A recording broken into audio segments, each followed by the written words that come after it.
Hey, it's Emmy, also known as Superdrive Zero, and I'm going to show you guys how to use Fusible interfacing to improve your cosplays. You can buy Fusible interfacing at any kind of fabric store, Joann's, or even at like Walmart in their fabric section. And you buy it off the bolt like you do fabric. You can see I have a piece here. There's fusible interfacing and there's non-fusible interfacing. So for simplicity's sake, you want to get fusible. This is the kind that has some like gluey side, so this way you can iron it right onto your fabric and it will adhere. It saves a lot of time versus the other kind you'd have to like hand stitch on. So what you would use interfacing for is to prevent stretching of a garment or to add stiffness.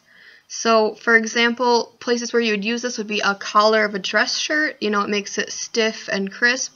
For cosplay, you could use it for the collar on like a sailor fuku kind of thing.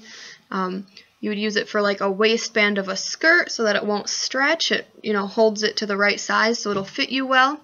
And you can also use it for jackets, like for our Code Geass jackets, we lined them with interfacing.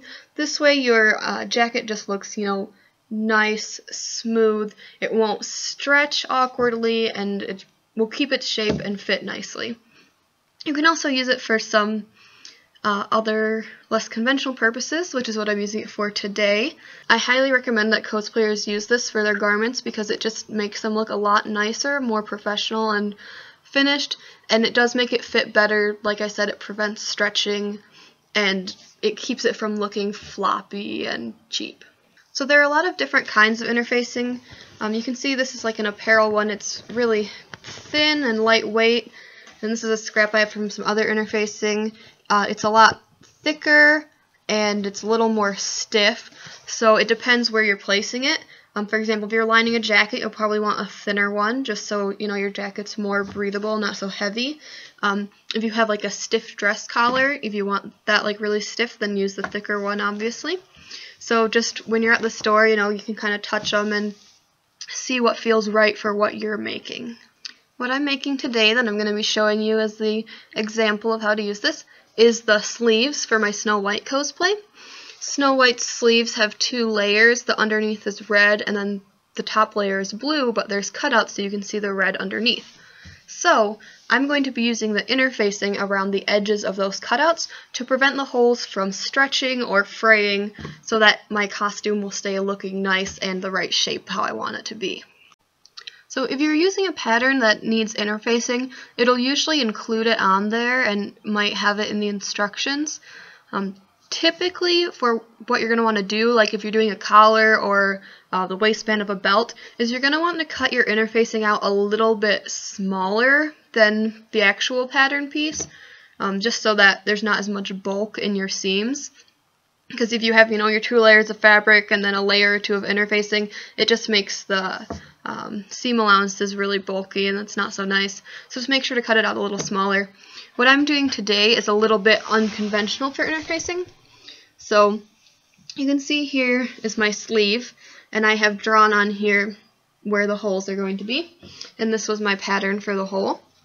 So what I'm going to do is I actually want my interfacing, because this part will be cut out, so I want the interfacing to be around here, around the outside of the hole.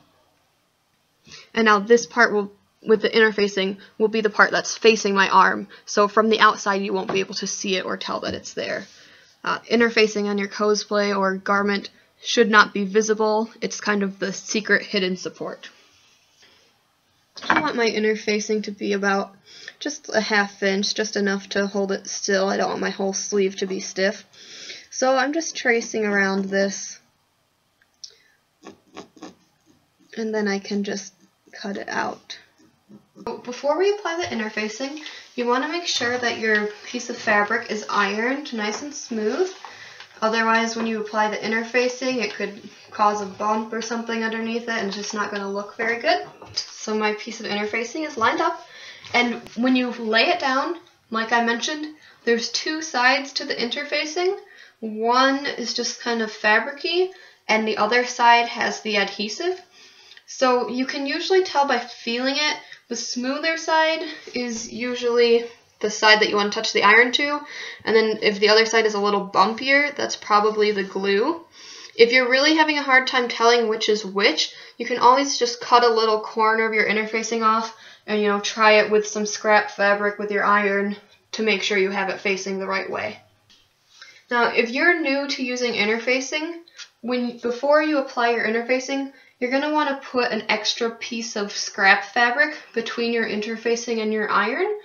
The reason for this is when it is heat activated by the iron, the glue side adheres to your fabric. Well, if you accidentally put your interfacing facing the wrong way, then it's going to stick to your iron and it's going to ruin your iron. So once you're ready to apply the interfacing, there are 4 things that you need to remember when you're applying it: time, temperature, moisture, and pressure. So in order to activate the glue, you're going to want to get it a little bit wet. Most irons have a spray function, so you can just kind of spritz your fabric. Temperature, you need the heat from your iron. Make sure it's turned to something appropriate for the fabric you're using. This is a cotton, so a high temperature is okay. If your temperature is too low, then it's not going to stick. Then pressure, you're going to take your iron and just push straight down on your fabric.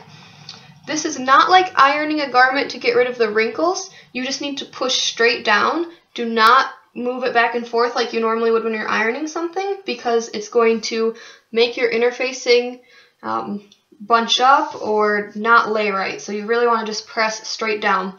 And if you have a big piece of interfacing, just press, hold, lift it, and set it straight down in the next section. Don't slide between them.